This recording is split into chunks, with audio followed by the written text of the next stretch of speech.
Bom, nas aulas anteriores eu acredito ter estabelecido bem, não é, o terreno daquilo que eu suponho ser os princípios básicos para quem começa a se desenvolver ou a caminhar dentro de uma via intelectual, dentro de uma via filosófica, não é, de um caminho de vida intelectual.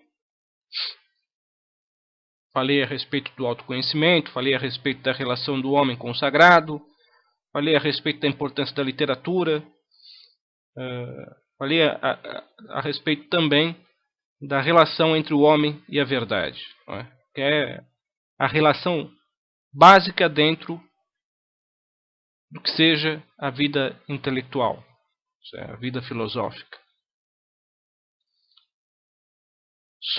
Embora eu tenha falado muitas e muitas vezes durante essas aulas que a filosofia ou o desenvolvimento pessoal dentro do caminho da filosofia visa um aperfeiçoamento pessoal, uma estruturação ou reestruturação do ser. Embora eu tenha aprofundado essa questão, é verdade também que a filosofia ela não pode apenas ser tomada como uma solução para pequenos problemas. Às vezes você tem sempre que ter diante de si a ideia ou o conceito de que a filosofia visa conhecer a verdade. Mesmo que eventualmente você tenha que investigar assuntos que não dizem necessariamente respeito à sua vida naquele momento. Mesmo que eventualmente você tenha que se elevar a um nível de conhecimento que naquele instante não vai te trazer soluções práticas. Mas, como a filosofia tem também essa dimensão maior, aquele que se dedica ao estudo da filosofia ou aquele que se dedica ao pensar filosófico, muitas e muitas vezes vai ter que se dedicar também, vai ter que oferecer algum tempo dos seus estudos a investigar temas e assuntos que estejam um pouco acima, não é? Quando a gente fala, por exemplo, do estudo da filosofia, do estudo da busca do conhecimento da verdade, e como eu falei no início, o princípio disso na filosofia é o conhecimento da verdade a respeito de si mesmo, mas quando a gente parte nesse sentido, a gente vai se confrontar com questões que são muito superiores, né? E às vezes a gente vai ter, muitas vezes a pessoa que se dedica a isso vai se ver obrigada a se debruçar sobre esses temas. Por enquanto, eu tratei até o momento eu tratei a questão de uma maneira muito individual, ou seja, de que maneira o estudo da filosofia exerce uma influência positiva dentro de uma perspectiva pessoal. Mas se a gente for ampliar essa questão, por exemplo, a respeito do conhecimento da verdade, a gente vai necessariamente entrar dentro de a gente vai observar uma corrente de ideias e pensadores e filósofos que vai se desenvolvendo através da história da humanidade, através da história da filosofia, muitas vezes aprofundando o mesmo conceito, muitas vezes contradizendo-se. Se você pega, por exemplo, a história da filosofia grega nos seus principais nomes, Sócrates, Platão e Aristóteles, e você em seguida parte para uma visão da filosofia cristã, né? Você percebe que existe na realidade aqui não uma contradição, e sim uma confluência. Então aí é mais fácil você compreender a passagem de um período histórico da filosofia para outro quando existe uma confluência, como é o caso da filosofia grega e da filosofia cristã, ou da teologia cristã. Fica mais simples porque os pontos ou os laços se unem com mais simplicidade, com mais facilidade, mesmo que eventualmente surja ali uma incongruência, uma incoerência, uma contradição entre uma coisa e outra, ela não é tão fundamental ao ponto de se dizer que não há uma continuidade. Existe uma verdadeira continuidade entre o pensamento grego e a filosofia cristã, ou a teologia cristã, principalmente nos principais nomes da filosofia cristã, da filosofia grega e da filosofia cristã: Sócrates, Platão e Aristóteles, Santo Agostinho, Santo Anselmo de Cantuária, São Tomás de Aquino. No entanto, existe também, dentro dessa corrente de pensamento de investigação da verdade, que se pode chamar de história da filosofia, períodos que se confrontam, como é o caso da filosofia moderna,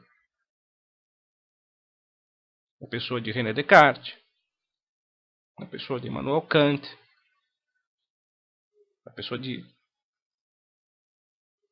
Hegel, de Nietzsche, e a filosofia cristã da Idade Média. E muitas vezes a própria filosofia grega.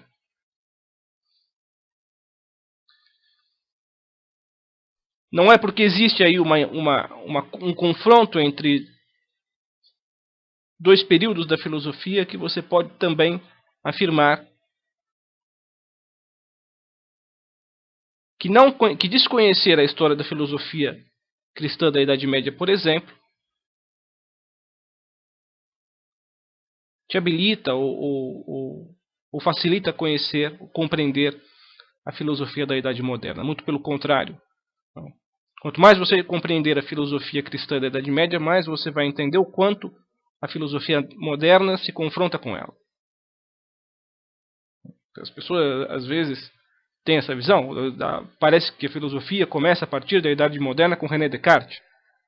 E prescinde todo o conhecimento anterior, começando com René Descartes. Mas nunca vai, de fato, entender nem Descartes, nem os outros filósofos posteriores. Se não compreender, não tiver bons conhecimentos a respeito do que é a filosofia cristã, a filosofia grega e a filosofia cristã na Idade Média. As duas coisas não exatamente se complementam, mas são necessárias para a compreensão uma da outra. Mesmo que exista uma contradição entre uma e outra, mesmo que exista um confrontamento entre um e outro, você só vai entender por que a filosofia moderna se confronta, é uma crítica, ou se volta contra a filosofia da Idade Média, na medida em que você consegue entender o que seja, ou o que é a filosofia da Idade Média. A gente pode, para dar uma visão mais elementar do que seja a investigação da verdade na história da humanidade, na história da filosofia, dentro de um contexto humano, no contexto da humanidade, a gente pode dar uma visão parcial do que sejam os esforços para compreender a verdade. Isso vai ajudar um pouco a ter uma ótica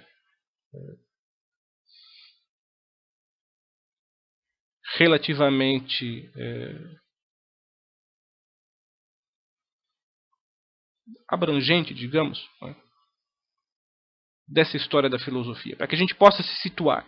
A gente pode pegar aí 2, 3 filósofos da Idade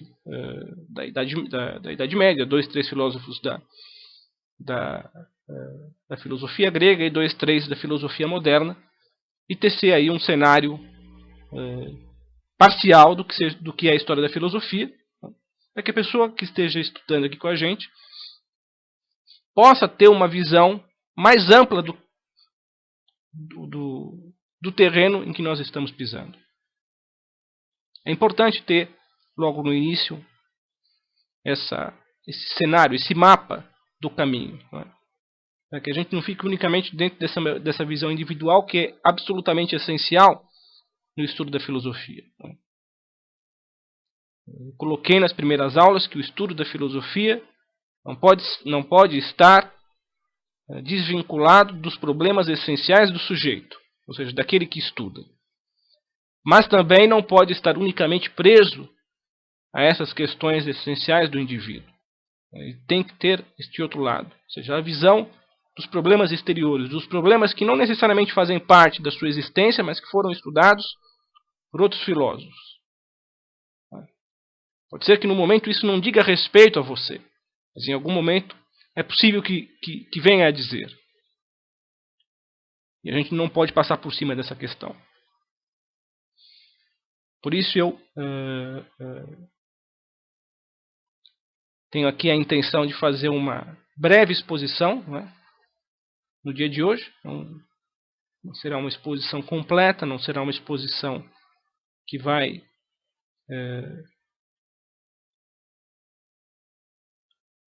tocar todos os filósofos ou analisar todos os nomes da história da filosofia, mas como eu falei, vou pegar aqui os principais nomes e mostrar as confluências e divergências, para que fique mais fácil, mais simples a gente se situar daqui para frente dentro dessa corrente, dentro dessa tradição filosófica.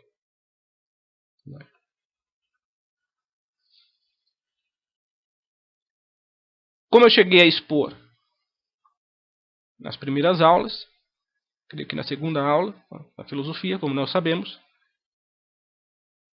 nasce dentro de um contexto da sociedade grega.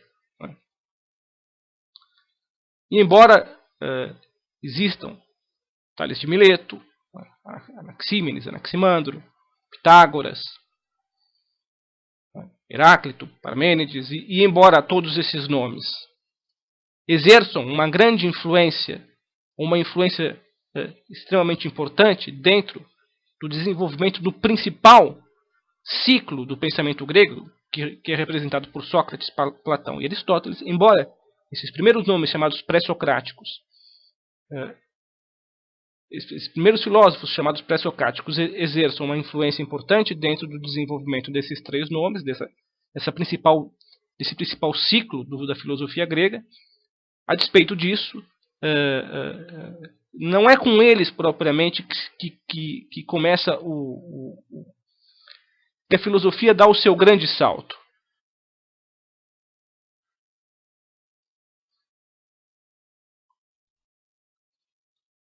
É justamente com Sócrates, né, que existe o primeiro grande salto da filosofia. Mas a gente também não pode dizer que esses primeiros filósofos não tenham tido alguma relevância.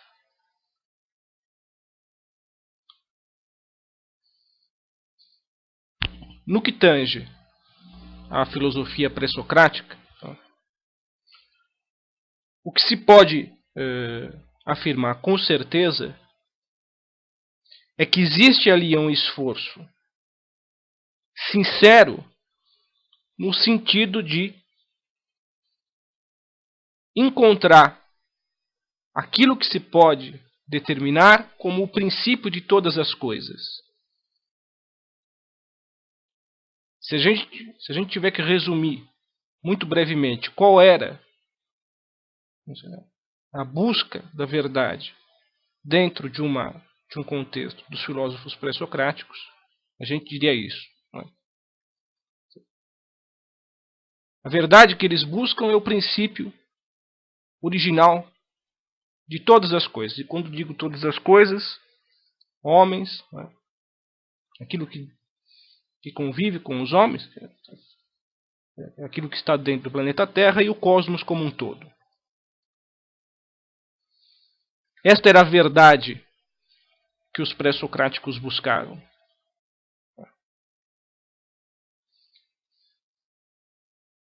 E facilita muito, embora as pessoas às vezes tenham uma dificuldade de compreender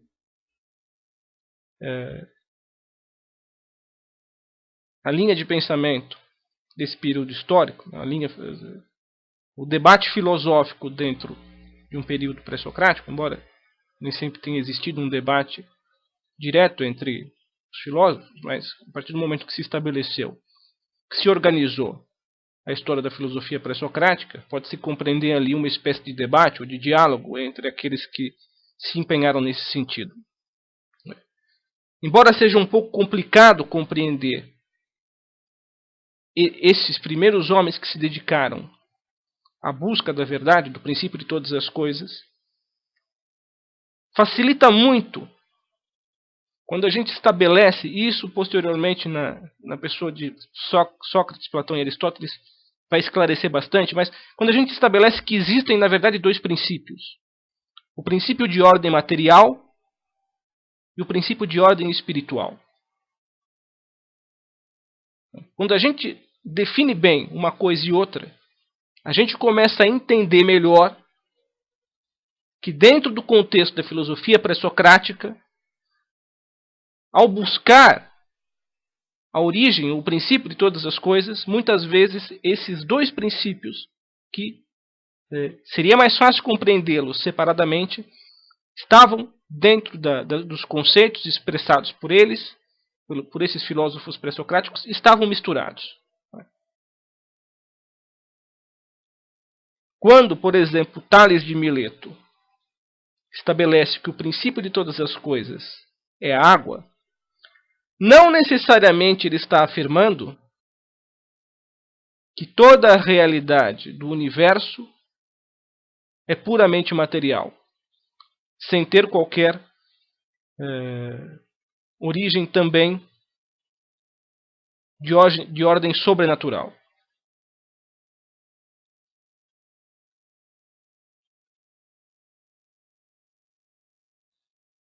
É importante a gente distinguir os dois princípios, não é? Porque fica mais fácil compreender a filosofia pré-socrática. Tentaram encontrar esse princípio, e muitas vezes, até mesmo quando escolheram um princípio, quando escolheram um elemento físico para explicar a origem de todas as coisas, atribuíram a esse princípio físico características de ordem sobrenatural ou espiritual. Como eu falei, as coisas estão misturadas. No caso de Tales, ele estabeleceu que a água era o princípio de todas as coisas. Anaxímenes, por outro lado, que é um filósofo posterior, escolhe um elemento mais volátil, que é o ar. No caso de Anaximandro, quando ele estabelece que o apeiron é o princípio de todas as coisas, e o apeiron é um conceito que pode ser traduzido como o indeterminado, não é? O ilimitado, quando ele estabelece o apeiron, ele já dá um pequeno salto no sentido de estabelecer o princípio de todas as coisas como um princípio não material. Ele mesmo afirma que o ilimitado, ou apeiron, é eterno, é imortal, é indissolúvel. Palavras que posteriormente serão atribuídas a Deus, ou ao primeiro motor imóvel de Aristóteles.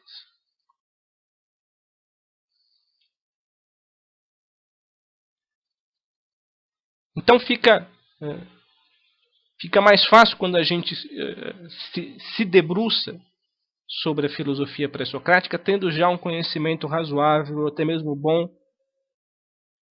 dos seus filósofos posteriores. Porque, no caso de Sócrates, principalmente Platão e Aristóteles, eles depuram, eles purificam esses primeiros conceitos filosóficos dos seus erros, das suas confusões, das suas mesclas, e estabelecem claramente o que é um princípio e o que é o outro. E aí, tendo esse conhecimento posterior, você pode voltar à filosofia pré-socrática e dizer, agora eu entendi onde é que estava a confusão.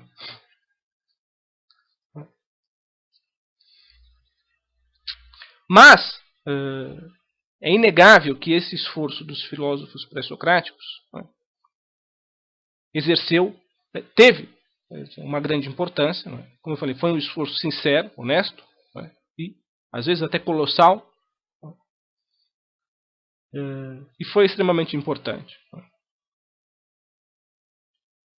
Dentro desse período histórico, a gente encontra também uma figura um pouco mais, ou bastante mais espiritualizada, que é Pitágoras.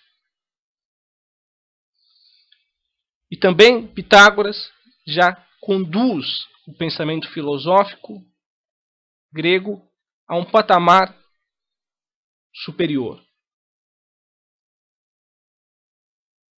quando afirma que todas as coisas são compostas por números. E aí números não devem ser entendidos como algarismos. Os maiores especialistas em Pitágoras concluíram, depois de algum tempo, que na realidade do que ele está falando não é de algarismos ou de elementos atômicos, e sim da ordem ou da harmonia do universo. Como Pitágoras relacionava o seu pensamento filosófico ao estudo da matemática, ele concluiu necessariamente que o universo tinha uma ordem tão racional ou tão lógica quanto a matemática. Portanto, a gente pode concluir, tendo estudado um pouco de Pitágoras, que ele estabelece essa ordem, a ordem universal, como o princípio de todas as coisas.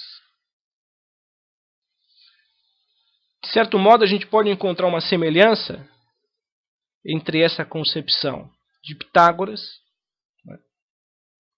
e a concepção que é expressada posteriormente por Parmênides, ou mais ou menos naquele período por Parmênides, dentro desse período da filosofia pré-socrática. Porque, para Parmênides, existe uma lógica que rege o ser, ou seja, todas as coisas criadas, e o pensamento humano. O ser e o pensar seguem a mesma estrutura, ou seja, a realidade como um todo, tanto no que tange a realidade interna do ser humano, quanto no que tange a realidade externa, ou seja, a realidade de todas as coisas, tanto uma coisa como outra são regidas pela mesma estrutura, ou seja, a realidade como um todo segue uma mesma regra, uma mesma lógica, está de fato harmonizada.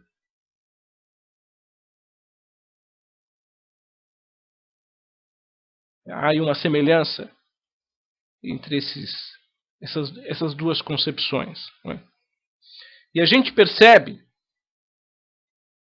o quanto dentro desse período histórico, desses primeiros esboços de filosofia, há momentos em que ela se mantém num nível mais elementar e há momentos em que, provavelmente motivada pelo esforço, pela ação de uma mente um pouco mais elevada, esse pensamento filosófico salta para um hemisfério mais alto, né? Um hemisfério superior. E esse hemisfério superior geralmente se caracteriza justamente por isso. Quando a filosofia, ou quando o filósofo compreende que o princípio de todas as coisas não pode ser algo puramente material. Tem que ser algo que transcenda a matéria, ou o elemento material. Né? Porque a gente tem a experiência comprovada pelos sentidos, e a experiência comprovada pela tradição filosófica, pela tradição científica, né? De que a matéria, propriamente dita, tem começo, meio e fim. Quer dizer, as coisas materiais se desfazem com o tempo, podem se transformar, se transmutar em outras coisas, mas elas não têm uma consistência eterna. E esse era o grande problema de você atribuir a origem de todas as coisas a um elemento material. O elemento material fenece. Né? O elemento espiritual não. Então, o princípio espiritual é eterno. O espírito é eterno. Né? A matéria não é. Então, em algum momento, embora os filósofos pré-socráticos tenham começado atribuindo a elementos materiais o princípio de todas as coisas, em algum momento isso se tornou difícil de ser levado adiante. mesmo que você atribuísse à matéria características divinas, características espirituais de imortalidade, né? Mesmo assim, a coisa não combinava. Então, foi necessário que existisse essa dissociação entre o princípio material e o princípio espiritual. E se atribuísse, mesmo dentro da filosofia pré-socrática, nos seus altos níveis, já se vislumbra a ideia de que é preciso que exista um princípio não material e, portanto, um princípio de ordem sobrenatural para todas as coisas existirem. É aquilo que mantém todas as coisas existindo, a despeito das transformações na matéria. E é preciso que exista um substrato eterno ou imortal para aquilo que é mortal e aquilo que é mutável continue existindo, mesmo dentro de um cenário de imutabilidade. Tentar encontrar esse princípio que não se transforma e que, portanto, oferece o alicerce para tudo aquilo que é parte desse cosmos, tentar encontrar esse princípio é a busca da verdade dos primeiros filósofos pré-socráticos. Se alguém perguntar a vocês qual é a busca da verdade dos primeiros filósofos pré-socráticos, você pode responder quase que 100%, partindo dessa afirmativa. Os filósofos pré-socráticos buscavam o princípio de todas as coisas e um princípio que fosse consistente e eterno, a despeito da inconsistência e da mutabilidade daquilo que é visível dentro do cosmos. E como eu falei, na medida em que você compreende que existem dois princípios, o princípio material e o princípio sobrenatural ou espiritual, fica mais fácil compreender o esforço dos filósofos pré-socráticos e fica mais fácil compreender o erro que existe dentro desse período, do esforço desses primeiros filósofos. O erro é justamente esse. Eles não haviam ainda discernido claramente uma coisa de outra, e elas, muitas vezes, tanto um princípio quanto o outro, se misturavam, e quando se estabelecia que um princípio material era a origem de todas as coisas, para que ele convencesse, era preciso dar a esse princípio características divinas, características eternas, que não condizem com aquilo que a gente conhece da matéria.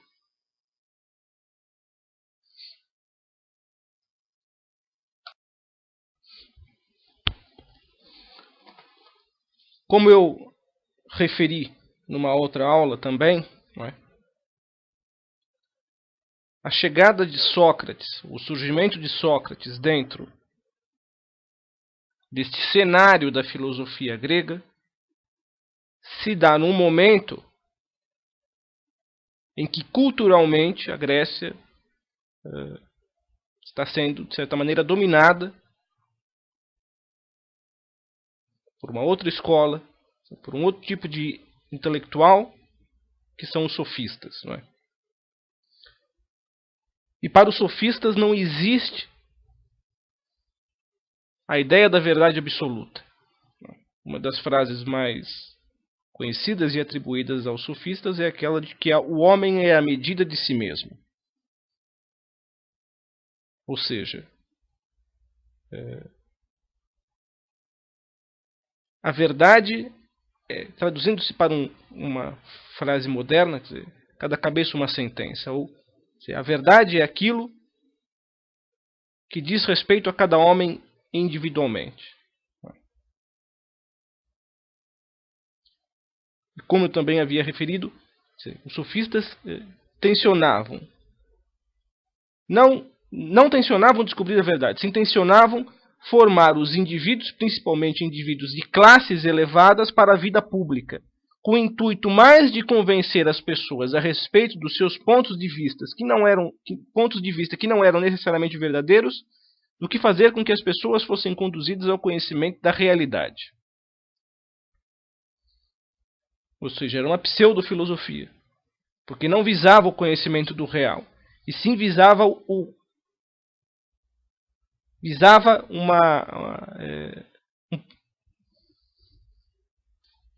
a arte do convencimento. Não é? Utilizava-se a retórica como forma de convencer as pessoas a respeito daquilo que acreditava determinado partido, daquilo que acreditava determinada pessoa. É nesse cenário que surge Sócrates. E esse cenário já é diferente do cenário anterior, que é o cenário da filosofia pré-socrática, em que existe de fato uma sincera busca da verdade. Uma tentativa de conhecer o princípio de todas as coisas. Não é? Com os sofistas isso cai por terra. Já não se pretende conhecer nada. A ideia é convencer e não conhecer. Quando a gente observa esses debates políticos atuais, não é? A gente vê muito frequentemente o uso da retórica. Não é aquilo que não é que aquilo que o partido A ou o partido B esteja defendendo seja verdadeiro, e sim é aquilo que é conveniente para ele e para os seus correligionários. Então, quando você vê uma propaganda política, ou quando você vê um discurso de palanque, muito frequentemente o que você está observando ali é um ato de retórica e não de investigação filosófica. Eles não estão expressando muito frequentemente, na maioria das vezes não está expressando uma verdade. E sim uma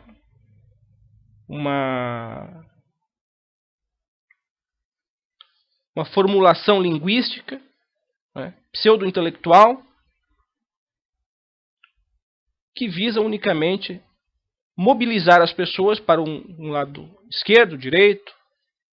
E é nesse cenário mais ou menos parecido que surge Sócrates. Né? Eu já havia falado isso anteriormente. Né? E o que Sócrates faz é empreender um enorme esforço para que a filosofia retornasse para o terreno do conhecimento e não das meras aparências. Ele não estava interessado em conhecer aparências, ele estava interessado em conhecer a essência real das coisas. Por isso, o modo como ele investiga a realidade é através, Platão expõe nos seus diálogos, é através de uma busca, é através de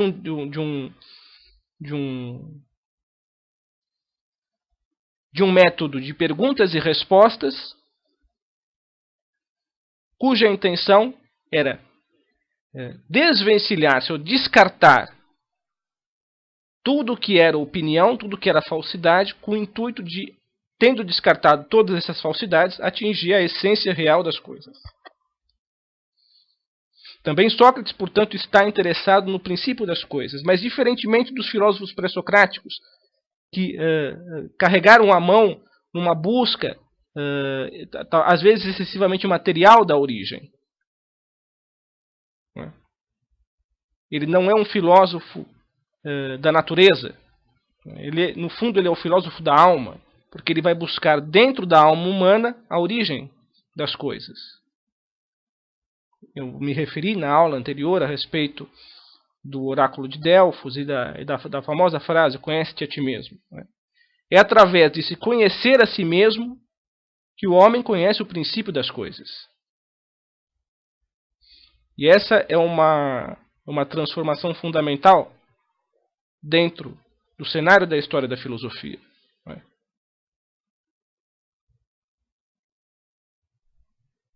Uma passagem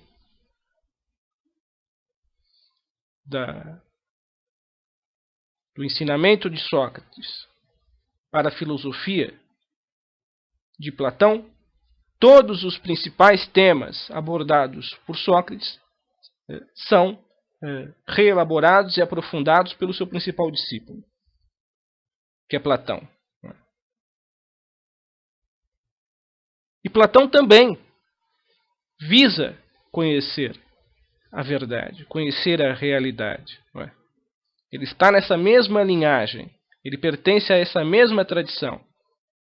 E ele recolhe tudo aquilo que foi expressado anteriormente, no que tange a essa busca da realidade, a essa busca da verdade, e faz a sua própria experiência de pensamento filosófico a partir desse terreno comum.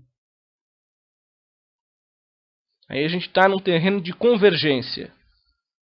Embora ele muitas vezes divirja daquilo que foi colocado anteriormente, é uma divergência que não é radical, é pontual.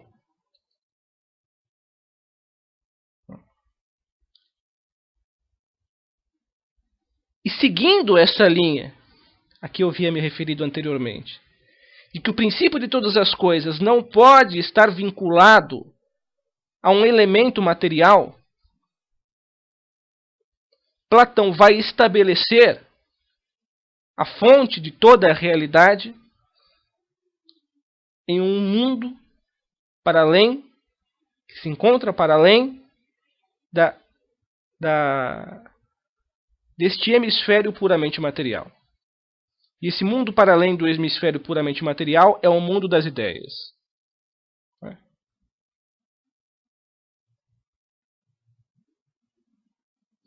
Quando Platão estabelece a existência do mundo das ideias em contraponto, de certo modo, à existência do mundo material, aquilo que eu havia falado anteriormente, da dissociação entre o princípio material e o princípio sobrenatural, divino ou espiritual, essa dissociação ou separação, delimitação entre um terreno, entre um conceito e outro, se dá ou ocorre na obra de Platão de uma maneira terminante. Não é? Dificilmente você vai conseguir encontrar uma elaboração conceitual que realize essa dissociação de uma maneira tão perfeita. É claro que existem os principais estudiosos a respeito de Platão debatem muito a respeito da ligação entre um universo e outro, entre o mundo das ideias e o mundo material. Não pode existir uma dissociação completa. Então, gradualmente existe uma ligação, mas esse é um tema muito, muito complexo. Numa outra aula eu posso até aprofundar essa questão, mas o que importa para nós agora é ter essa visão, essa ótica de que a busca da verdade dentro da história da filosofia foi conduzindo, primeiramente, nos seus primeiros anos, conduziu essa dissociação entre o que é o princípio material e o que é o princípio sobrenatural, ou divino, ou no caso do Platão, aquilo que ele chama de mundo das ideias. Mundo das ideias, para Platão, é o conceito perfeito de toda a realidade. Não é? Quando você vê, por exemplo, uma manifestação de beleza dentro deste contexto material, quando você vê uma mulher bonita, uma bela paisagem, não é? Uma bela obra de arte, não é? O que você está vendo ali não é a beleza presente, ela mesma, naquele objeto, naquela pessoa, naquela paisagem, e sim é um reflexo da beleza ideal. A beleza ideal que existe ontologicamente. Ontologia, quando vocês me ouvirem falar de ontologia, eu estou me referindo ao estudo do ser. Ou seja, aquilo que tem existência real. Né? Aquilo que de fato existe. Quer dizer, a beleza ideal em Platão é mais real, né? Mais consistente, né? Mais veraz do que a sua manifestação em um objeto, ou em uma pessoa, ou em uma paisagem. A beleza de todo o universo, de todo o cosmos, é apenas um reflexo da beleza ideal. E dentro de Platão, a verdadeira realidade é o mundo das ideias. O mundo material em que nós vivemos é um reflexo dessa verdadeira realidade. Mas ele mantém uma certa consistência de realidade porque existe essa ligação tênue entre uma coisa e outra. Né?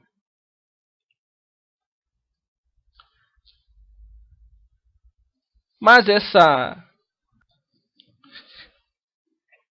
elaboração intelectual de Platão, embora seja de fato, como eu falei, determinante e uma obra de gênio, ela, pelo menos aos olhos do seu principal discípulo Aristóteles, tem alguns problemas. Né? E a principal divergência entre Aristóteles e Platão é justamente o fato de que Aristóteles não concebe a existência dessa supra-realidade, dessa realidade superior, dissociada totalmente do mundo material. Então, para Platão, a ideia não está, para Aristóteles, a ideia não está em um hemisfério diverso do mundo da matéria. A ideia da beleza está, quer dizer, as ideias todas estão presentes ou unidas intrinsecamente ao mundo material. E é por isso que, se para Platão a investigação da verdade deveria se dar através menos através de uma investigação física e mais através de uma investigação espiritual ou contemplativa, ou seja, uma investigação intelectual, você não podia acessar através dos sentidos, através do toque, através da sua investigação física, você não podia chegar ao conhecimento da realidade. Porque a realidade, de fato, estava em um nível superior. E só através do seu esforço intelectivo é que você podia alcançar o conhecimento da realidade, não é? Da realidade superior. No caso de Aristóteles, isso de certa maneira se desfaz, porque se essa realidade superior, quer dizer, aquilo que é a consistência real de todas as coisas, não está dissociada das próprias coisas, então você pode investigar a realidade dentro de um contexto material, ou seja, dentro da realidade do mundo, ou seja, através do seu contato imediato com a realidade, com o mundo circundante, através do seu contato imediato com o mundo circundante, você consegue conhecer a verdade. Aristóteles não nega a existência do mundo, da realidade sobrenatural. Né? Tanto é que ele concebe a ideia, que depois é extremamente importante dentro de um contexto cristão, a ideia do primeiro motor imóvel, que dentro de um contexto cristão é associado com a ideia de Deus, ou seja, aquele que é o princípio de todas as coisas, o princípio do movimento de todas as coisas. Não é? Aristóteles não nega a existência dessa realidade superior, mas ele caminha no sentido de reunir os laços entre uma coisa e outra. Aquilo que na obra de Platão era muito tênue e muito discutível, em Aristóteles deixa de ser tênue e deixa de ser discutível. É algo que pode ser compreendido e pode ser aceito de uma maneira mais simples. Não é? Então a gente vê como essa busca do princípio de todas as coisas dentro de um contexto puramente grego gerou um amplo debate, não é? Quer dizer, uma ampla investigação, eventualmente um debate, mas uma ampla e profunda investigação, e como, para você compreender essa análise, ou essa investigação dentro do contexto da filosofia grega, você vai ter que possuir claro na sua cabeça o que é o conceito de princípio material e o que é o conceito de princípio espiritual, ou sobrenatural, ou divino. Quando você esclarece as duas coisas, fica muito mais simples você entender toda a escola grega de filosofia. Com o advento do cristianismo, né, o elemento religioso sempre existiu, né, da busca da verdade, ganha um outro nível de relevância. Que dentro dessa realidade das tradições religiosas, houve, como eu falei, houve sempre uma busca da verdade. Essa busca da verdade era um contato, uma tentativa de readquirir o contato com Deus ou com os deuses. A tentativa do homem de reatar novamente os laços com a divindade. A própria palavra religião vem tem esse significado, esse significado etimológico, a palavra que significa religar dois lados. Então buscava-se mesmo dentro da religião o contato com a divindade, e a divindade era a suprema realidade. Com o advento do cristianismo, isso muda substancialmente, porque o fundador do cristianismo, Jesus Cristo, Jesus de Nazaré, não afirmava ser conhecedor da verdade. Não afirmava ou não defendia um método de conhecer a verdade, de descobrir a verdade. Um caminho para ir até a verdade. Ele próprio se apresentava como a verdade.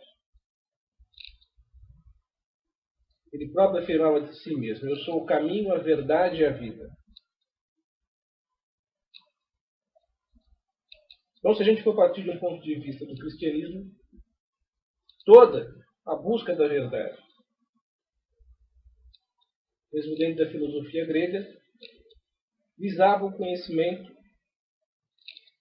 a aquisição do conhecimento daquilo que é o Filho de Deus, o Verbo encarnado, Jesus Cristo. Naturalmente, por conta das limitações humanas, por conta das limitações intelectuais, o ser humano não pôde existir, dentro da filosofia grega, uma visão clara do que fosse o Cristo. Embora, na obra de Platão, existem ali alguns traços que podem antecipar, que podem supor que ele já estivesse, de alguma maneira, vislumbrando a imagem de Cristo. À medida em que ele, numa de suas obras, define o homem justo como um homem que é crucificado, injustamente crucificado, e sofre terríveis suplícios, assim como sofria Cristo, assim como sofreu Cristo.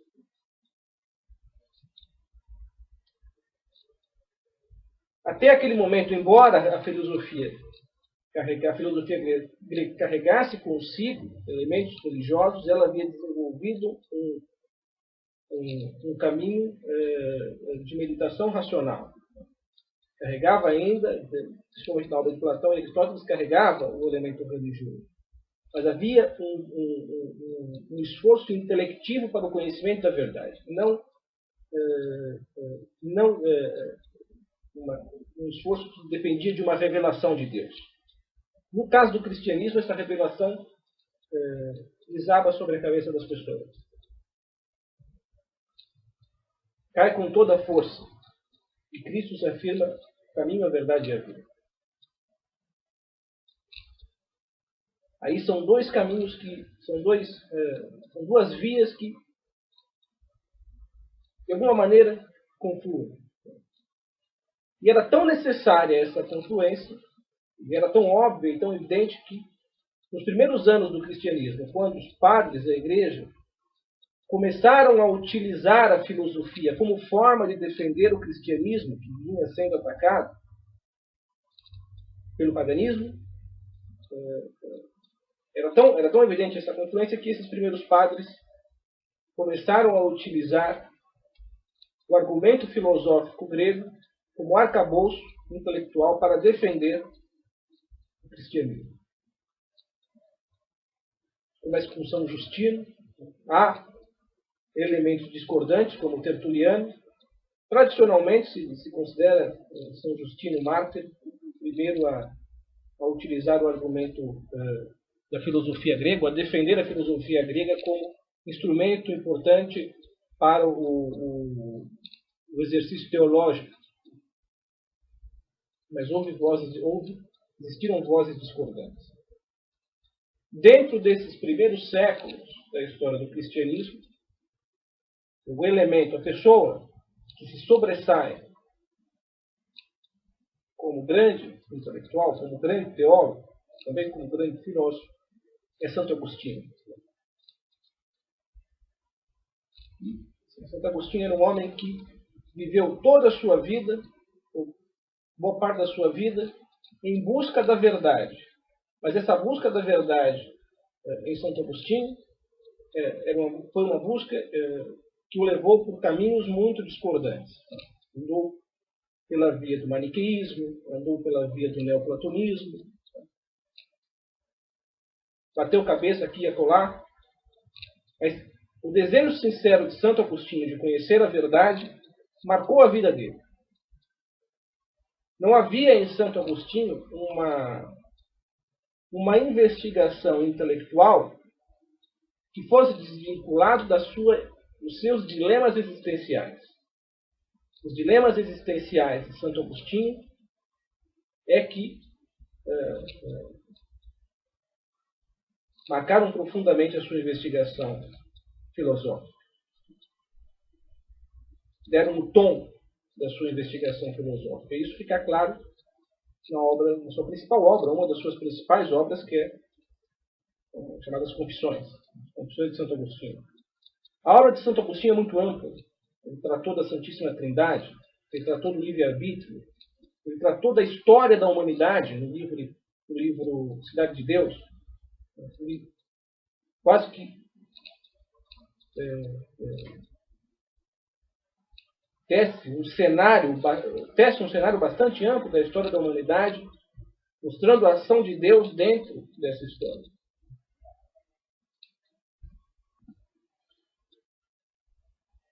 Mas como a gente está aqui analisando essa ânsia do homem em busca da verdade que marca a filosofia, a gente pode se deter unicamente aqui nesse primeiro elemento, né, que é o elemento da busca existencial de Santo Agostinho. E como Santo Agostinho passa por uma fase de estudos dedicados à filosofia grega, principalmente neoplatônica, para unir os laços com a fé cristã, que já era professada por sua mãe, Santa Mônica.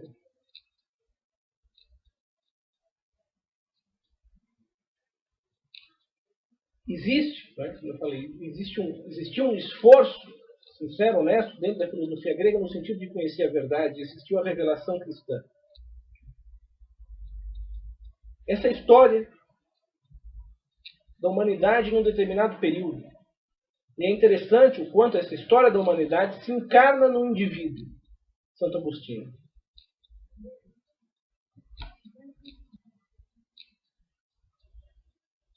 Isso aqui é fantástico, isso que é interessante. Aí, em Santo Agostinho, aquela máxima que eu falei no início das nossas aulas, que eu venho batendo firme, que é a filosofia visa, antes de mais nada, resolver os seus problemas existenciais.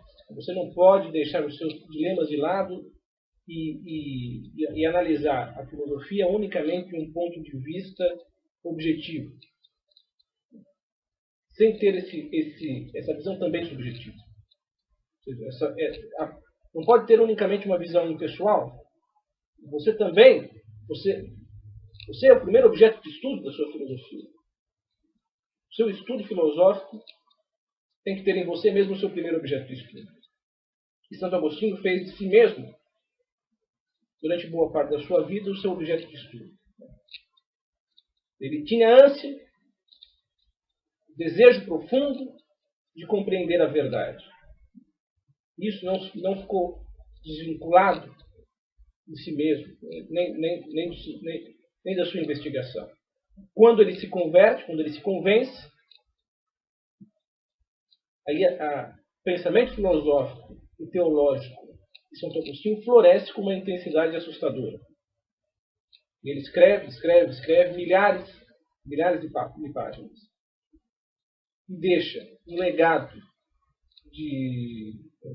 teológico e filosófico que faz com que ele se transforme um dos dois principais teólogos da igreja, doutores da igreja. Ele, São Tomás de Aquino.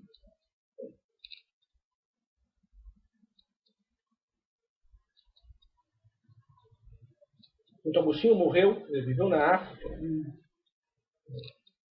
Naquela região em que ele atuou, ele teve imenso reconhecimento, muita luta, muito trabalho contra as heresias. Né? Mas ele morreu sem ter a notoriedade que ele adquiriu posteriormente. Ele era conhecido naquela região, mas ele não tinha um conhecimento, ele não tinha a notoriedade que ele tem hoje, que ele veio adquirido com o tempo. Ele realizou todo aquele trabalho, não digo no total anonimato, porque ele era conhecido naquela região, mas ele, para uma visão dentro de um contexto mais amplo do cristianismo, ele não era ninguém naquele momento. Ele não era conhecido. E realizou tudo o que realizou. Mais tarde, com o surgimento da escolástica, na pessoa de Santo Tomás de Aquino, o conhecimento da verdade, a busca da verdade, tem que se unir a um outro aspecto da filosofia grega. O conhecimento da verdade dentro de um ambiente cristão precisa estreitar os laços com uma outra corrente filosófica grega, que é a corrente do aristotelismo, ou seja, a obra de Aristóteles, que havia sido recém-descoberta pelos árabes e que os tradutores cristãos trouxeram para o Ocidente, as principais obras de Aristóteles. E o cristianismo precisava, dentro daquele contexto histórico, precisava compreender aquele corpo de obras filosóficas de Aristóteles, assimilar aquilo e transformar também aquela obra de Aristóteles numa obra que podia ser unida ao cristianismo. Também o trabalho de São Tomás de Aquino é extremamente amplo, é quase universal. Ele aborda quase que todos os temas da história do contexto da filosofia e da teologia. Se a gente for analisar a teoria do conhecimento de São Tomás de Aquino, teria que ter uma aula inteira sobre isso. Mas aqui não estou apenas dando flashes, não é? Sobre essa busca da verdade dentro da história da filosofia. Busca da verdade dentro da história da filosofia no que tange a São Tomás de Aquino, um dos aspectos mais importantes, né, é o ponto de vista de São Tomás de Aquino, que ele vai beber na obra de Aristóteles, de que é possível conhecer a realidade, a verdade essencial, que é Deus, a partir da visão e do contato com o mundo material. É possível admitir que Deus existe, porque existe a presença de Deus dentro da realidade. A ação de Deus Criador deixou marcas na realidade. A inteligência humana, observando e analisando a realidade exterior, através de um esforço intelectivo, pode concluir que Deus existe. E ele, no início da Suma Teológica, no início também na Suma contra os Gentios, ele elabora alguns argumentos de ordem intelectiva que fazem com que o homem, através do uso da sua razão, do seu intelecto, e através da observação da realidade, como propunha Aristóteles, né, observar o mundo circundante para conhecer a verdade, através desta ótica, através desse postulado filosófico, São Tomás de Aquino conclui a respeito da existência de Deus e utiliza para isso a filosofia de Aristóteles. Não existe o passo contemplativo, existe dentro da obra de São Tomás de Aquino, mas ele não afirma que o homem possa conhecer diretamente Deus, utilizando-se unicamente do seu intelecto. O que ele afirma é que o homem, através da ação de Deus dentro da realidade, consegue compreender os vestígios dessa manifestação divina. Não que ele possa ver Deus face a face. Mas isso é um tema para uma outra aula. Como eu falei, a obra de São Tomás de Aquino é extremamente ampla,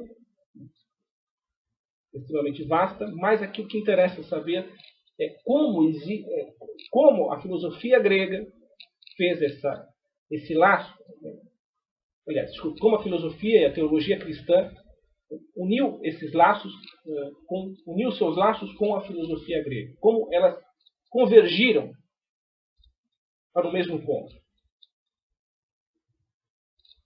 Isso é parte de uma busca do conhecimento da verdade. Não é, como eu falei, ainda toda, não é toda a busca da verdade bem acabada, tudo certinho, não.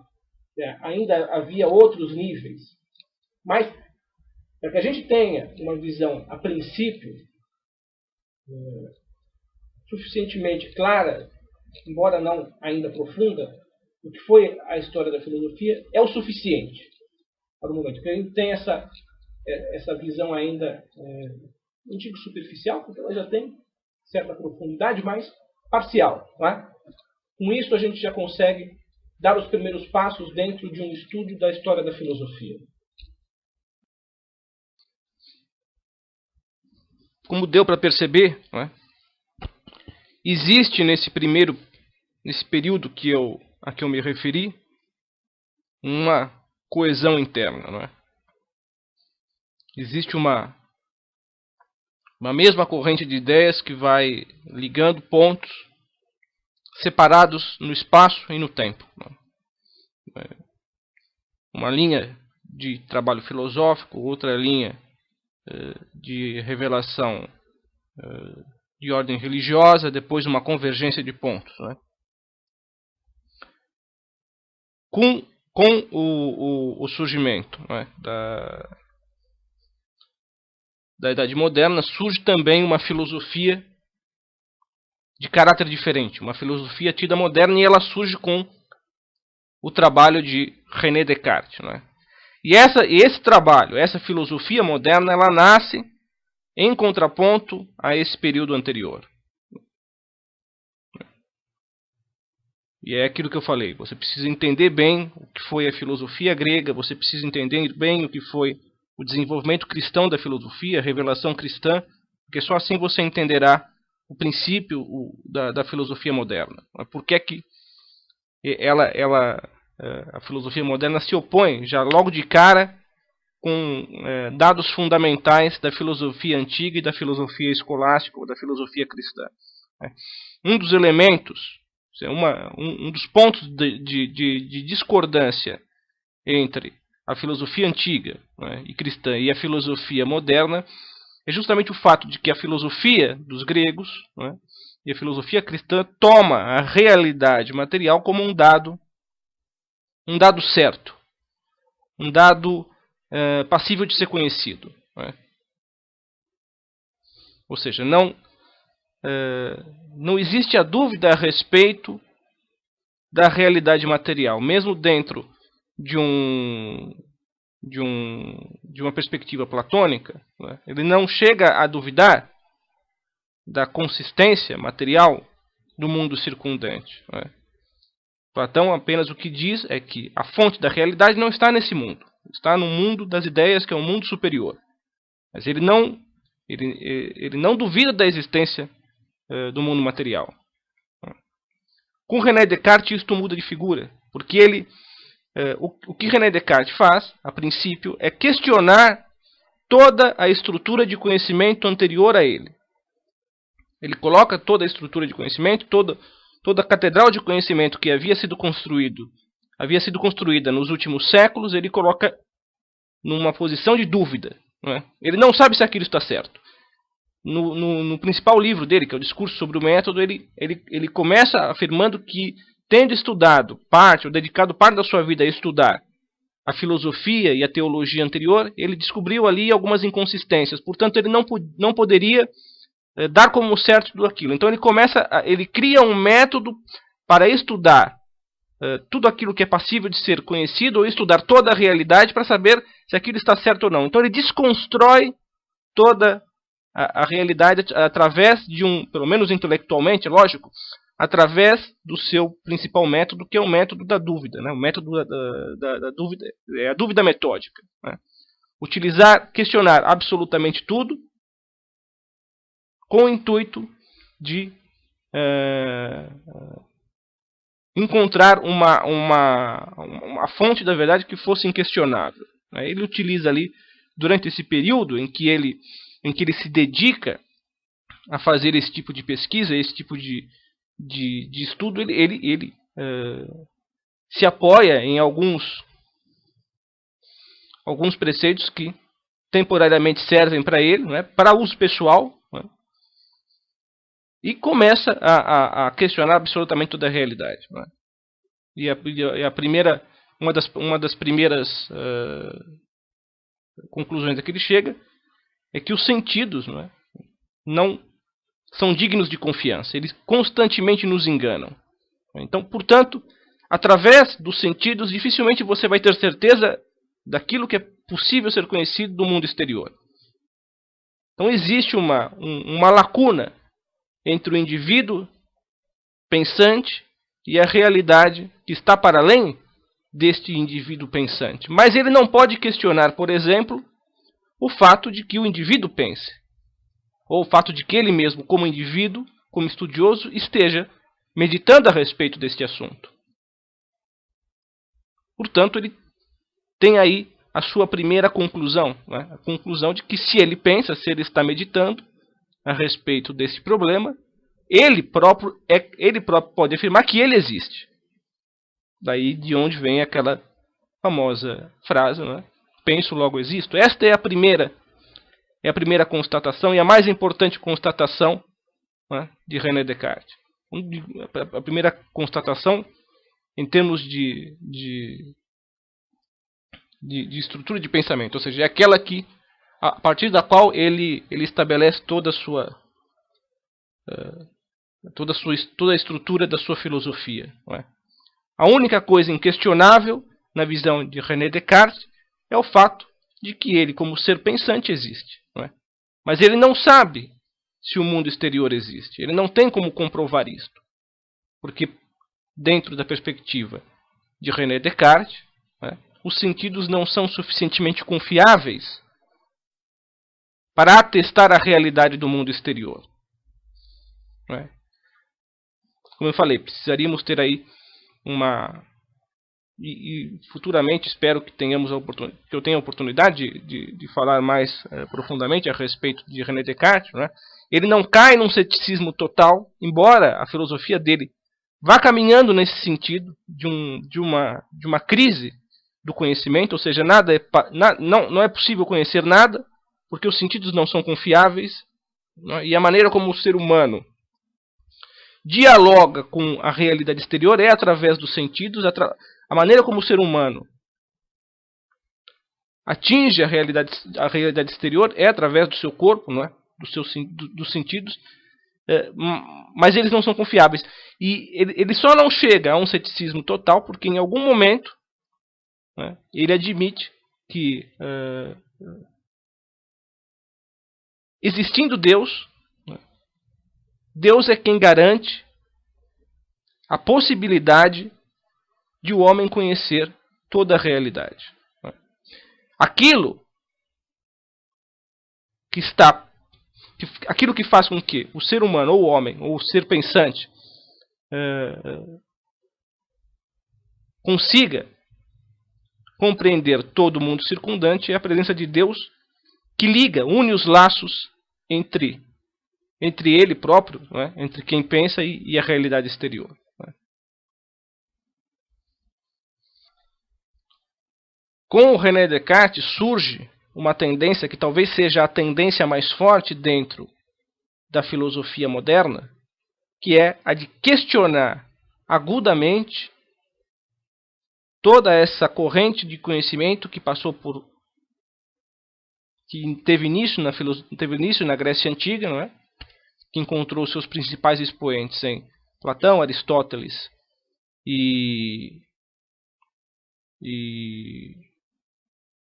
Platão, Aristóteles e Sócrates, depois desagou, não é? No cristianismo, e que conseguiu construir quase que um círculo fechado em termos de explicação para toda a realidade. Não é? Ou um círculo fechado, ou uma catedral, cada um vê estabelece aí uma comparação, né? uma analogia. Um dos principais elementos da filosofia moderna é voltar-se contra essa estrutura anterior e tentar reconstruir o conhecimento da realidade a partir de novas bases. Não é? O René Descartes tentou fazer isso, à sua maneira. Não é? Outros filósofos da Idade Moderna também tentaram fazer isso, não é? Como, por exemplo, Immanuel Kant. Não é? Immanuel Kant que também se voltou contra essa estrutura de conhecimento, principalmente lançando seu argumento contra aquela parte da filosofia cristã que pretende, e aí principalmente Santo Tomás de Aquino, que pretende que o homem é capaz de conhecer a realidade de Deus através da observação da realidade, né? E o Kant estabelece aí dentro da sua filosofia uma impossibilidade de se alcançar o conhecimento de Deus através da constatação da realidade. Não é? Ele cria aí argumentos, não é? Estabelece alguns argumentos que pretendem lançar por terra essa possibilidade. Ele não questiona a existência de Deus. Em momento algum, Kant questiona a existência de Deus. Ele próprio era uma pessoa devota a Deus, né? Devotada a Deus. Mas ele coloca um limite à capacidade intelectual do homem de atingir o conhecimento da existência de Deus. Ou seja, a inteligência humana não é capaz de chegar nesse nível de conhecimento. Toda essa tendência se estabelece dentro da filosofia moderna. Em Nietzsche, por exemplo, não existe apenas a afirmação de que o homem é incapaz de conhecer a Deus, mas aí existe até a afirmação ainda mais ousada, né, de que Deus está morto. E vocês observem como isso coloca um limite bastante estreito na capacidade do homem de atingir a verdade. Veja como os saltos intelectivos, os saltos intelectuais, né, do homem, tanto na Grécia Antiga quanto na filosofia cristã, são muito mais extensos e muito mais ousados, não é, do que na filosofia moderna.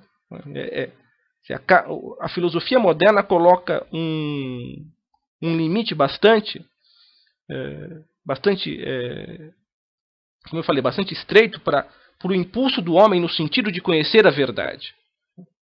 Mesmo quando a filosofia moderna admite a possibilidade de um real, não é? de uma existência sobrenatural para além do mundo material, ela coloca um limite dizendo, não, existe, mas você não pode chegar até lá.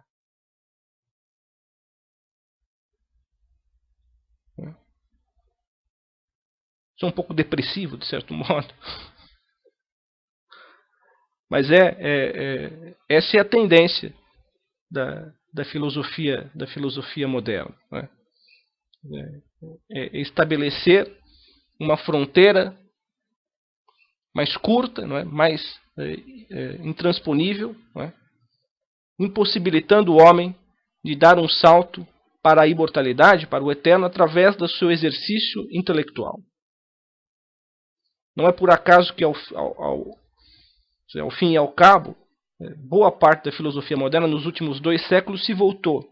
Deixou de analisar esse aspecto, deixou de se voltar para essa esse hemisfério sobrenatural, metafísico, e lançou todos os seus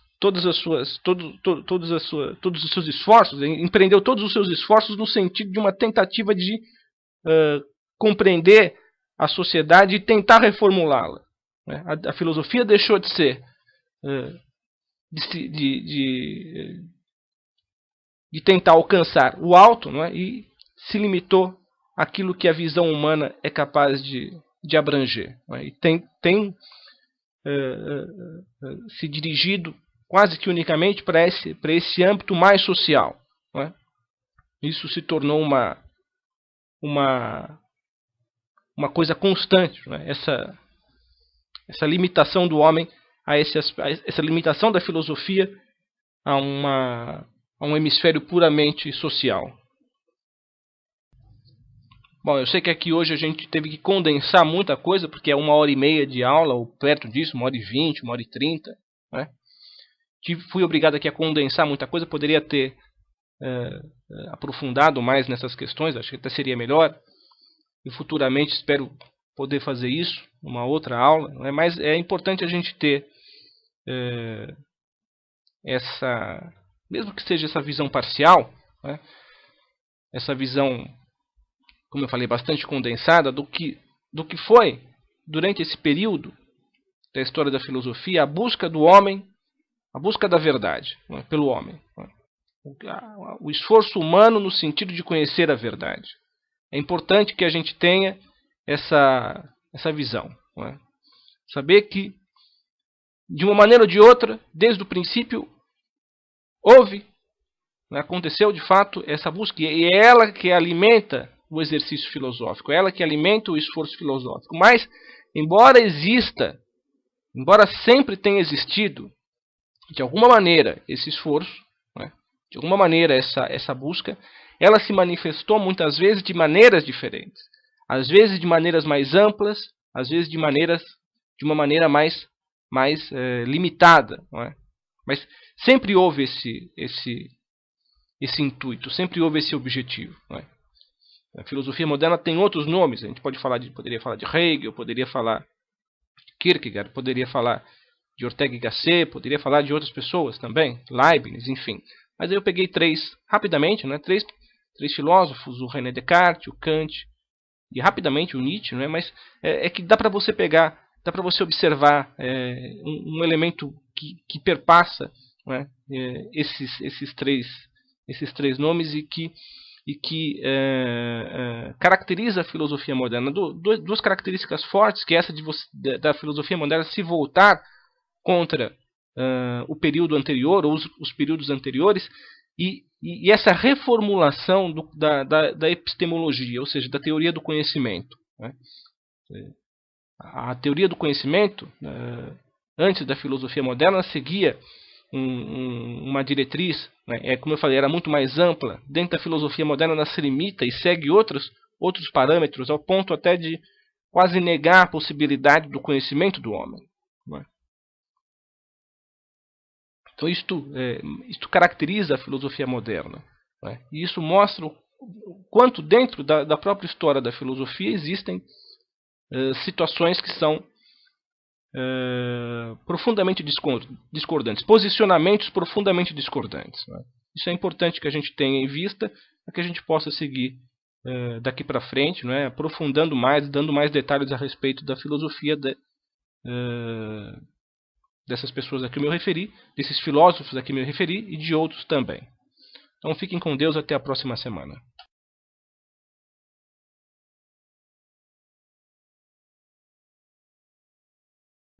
Leia um livro para ler no caminho, de minha autoria, Gabriel Santamaria. Neste livro, pretendo acompanhar o leitor em todos os seus percursos. Nos textos nele reunidos, escrevo em estilo leve sobre viagens, sonhos, autoconhecimento, espiritualidade, etc. Esta é uma obra que pode ser lida em uma excursão turística, durante o trajeto para o trabalho, nas horas de lazer ou em qualquer momento em que o leitor deseje mergulhar em textos agradáveis. Para adquirir a obra, acesse o blog novacastalha.blogspot.com.br. Na parte de baixo do vídeo, vocês encontram as descrições, né? Não apenas as sinopses, não apenas deste livro, mas também de todas as minhas outras obras, bem como o link para aquisição. Tenha uma ótima semana.